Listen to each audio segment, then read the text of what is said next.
It is often said that every preacher has only one sermon that he or she continues to preach with different examples in response to different texts. I have known for some time now that this is true for me, and there was nothing like supply preaching, showing up periodically at different churches and preaching, and especially when returning to a congregation to preach again, to confirm this truth for me. As I prepared this sermon, I kept in my mind the sermon I preached the last time I was here, so that I would make sure not to preach the same message. A message of unity based in God's love for us all, and in God's desire for us to love God and to love each other. As I have prepared sermons over the past years, I have often asked myself, how is it that I manage to see every text as a text that speaks of God's love for us and God's desire for us to be in relationship with God and with each other? Now, I do tend to preach from the gospel, and the truth is, that is the message of the gospel. Week after week, text after text, I hear that message because that is what Jesus is telling us and showing us time and time again. And it is a message worth hearing again and again. Not just because of the message itself, but also because it is a message that we tend to forget. I wonder sometimes why it is so easy for us to forget it, but I think Simon and the others gathered around the table helped to shed some light on this. The Pharisee who had invited Jesus to dinner said, if this man were a prophet, he would have known who this woman was and what kind of woman she was. She is a sinner. He said these words as if Jesus didn't know this woman or know of her sins. But of course, he did. That is the point, really. Christ's love and forgiveness is not for those who are without sin, or given to those who sin because God did not know any better. God knows us. God knows us overall, that we are human and flawed, and that as humans we sin. And God knows us each individually. I often begin my prayers, especially when I'm feeling particularly burdened by something, saying, God, you already know me. You know what's in my heart and what's on my mind. You already know what I've done today. I do not need to take the time to explain to God why I have turned in this moment to prayer. God already knows. This is perhaps the most beautiful part of our relationship with God.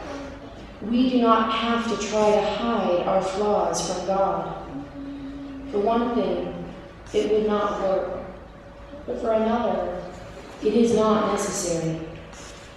We can be seen by God for exactly who we are and know that we are loved as we are.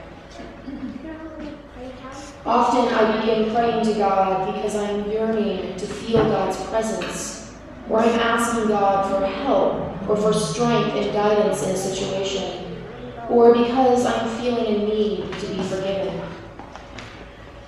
Because I know God is always present, even without my asking, I ask God to help me feel and be aware of God's presence.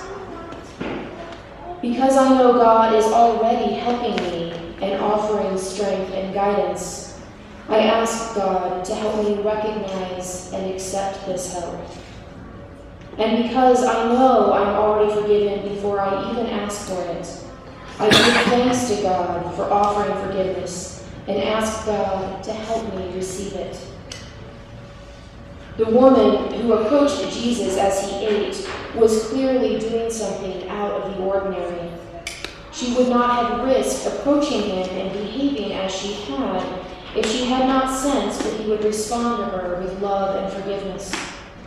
She yearned to be in God's presence, knew she needed forgiveness, and desired to offer thanks for the forgiveness that was freely given. Even after Jesus has explained the significance of forgiving this woman and others who sin, those who were at the table with him began to say among themselves, "Who is this who even forgives sins?" Again, the people in this story shed light on our own lives. We struggle to imagine a God who forgives so freely. Like Simon, it is easier for us to point to someone else and say, "How can he or she be forgiven after what he or she has done?"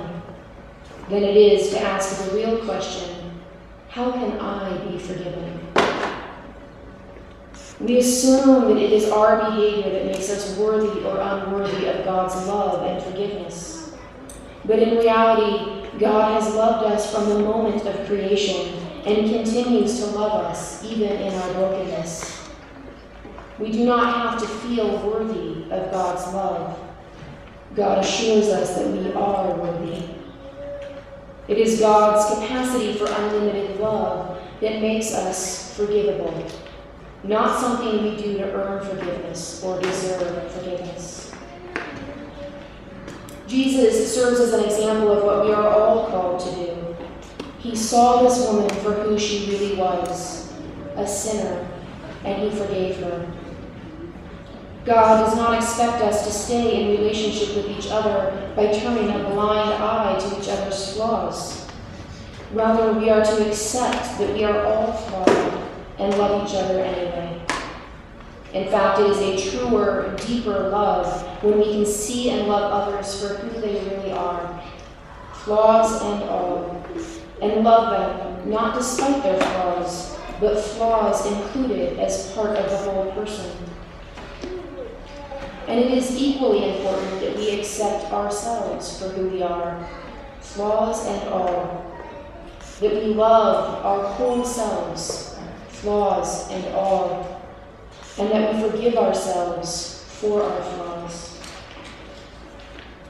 I can still remember the first time I was in a Bible study in which we looked at the verse, "Love God with your whole heart and love your neighbor as yourself."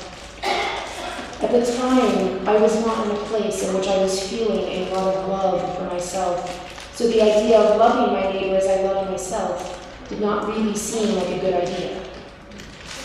Fortunately, I was pretty sure I understood the point that God was making was to love each other. So I started using an internal edit in my head whenever I heard this voice. I started hearing it and saying it as love each other as God loves each of us.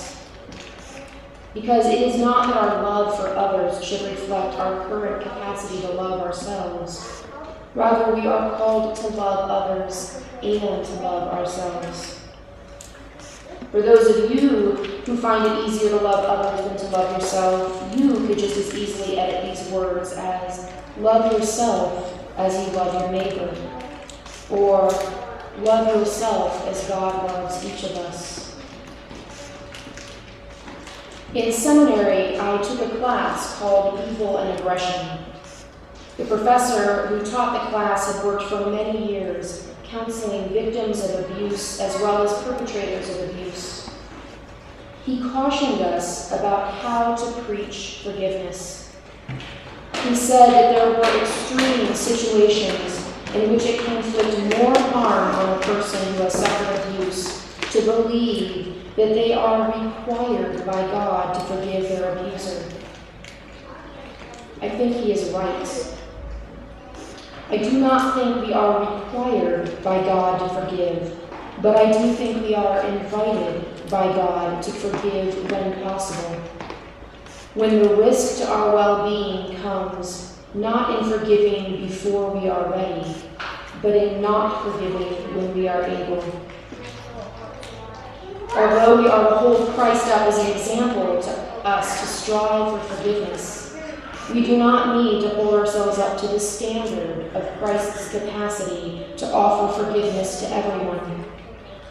Forgiveness can be hard to offer and can require some healing before it is possible. It is not meant to be forced or given before we are ready. When we find ourselves incapable of forgiving someone, we can turn it over to God. God has the capacity to love and forgive even when we do not. Even though we are called to forgiveness, it is a journey, and one that we might not complete before we leave this earthly life. We do not need to feel the pressure to forgive everyone in our lives immediately, because God is already able to forgive them. They are already forgiven. Frequently, as I'm preparing a sermon, I think of a personal story which applies to what I'm saying that I would choose to include in my sermon. I admit that knowing my sermons here at St. Stephen's are being videotaped influences my decision as to which stories to include. I did consider not sharing the story I'm about to tell you for that reason, but it really does such a good job of emphasizing the point I want to make that I decided to share it anyway. There are 3 things I want you to know before I share this story. 1, as a family with no children, it is easy for us to treat our dogs as though they were human children and to have conversations with them that you might expect someone to have with their kids. A fly on the wall in our house might hear things like, "In this house, we don't lick the Bible, we read it." Or, "In this family, people eat people food, dogs eat dog food, and no one is going to eat another Bluetooth headset. Are we clear?" Or, "If it smells like it came from the pet store, you can play with it. If it doesn't smell like it came from the pet store, leave it alone." 2, Amy is in Ohio visiting her parents and has been there for a week and a half, which means that right now my conversations with my dogs are the only substantial conversation I'm having at home, and so they have taken on even more of a human tone. And 3, we have a 5-month-old puppy at home named Lola, who in the last week has developed what I would consider to be an unhealthy interest in her own poop. So I have had to be extra vigilant in making sure to quickly pick up anything that might be tempting to her. Yesterday morning, after having removed any tempting items from the yard, I went inside to finish working on my sermon. Because Lola is still at an age that if left unattended in the yard for too long, she might dig it up, or eat the roses, or start eating the deck, I tend to leave the back door and curtains open so that I can periodically check on her. Usually, if she has not crossed my field of vision in about 5 minutes or so, I poke my head out to make sure that everything is as it should be. Having just cleared the yard of tempting items, it had not occurred to me that one of the dogs might deposit another tempting item so quickly. When I poked my head out the door and saw Lola hovering over the item with excited interest, I stomped out into the backyard, scolding her as I approached, using my alpha pack member voice, scooped her up, pulled her in my arms on her back with her legs sticking straight up in the air, marched her into the house, and promptly shoved her in her crate, while firmly stating to both dogs, "In this house, we do not eat poop." After having calmed down, I turned to our other dog, the big sister, who is only 3 years old herself, and I said, "I want you to teach your little sister not to eat poop. And if you, watching her eating poop, start to feel tempted to eat it yourself, I want you to resist that temptation. We are a family who does not eat poop. I want you to hear this, know it, believe it, and teach it." So I said the last time that I was here, and I'll say it again. We are all loved by God. We are all called to love God with our whole heart and to love others as God loves us. It is a message worth hearing again.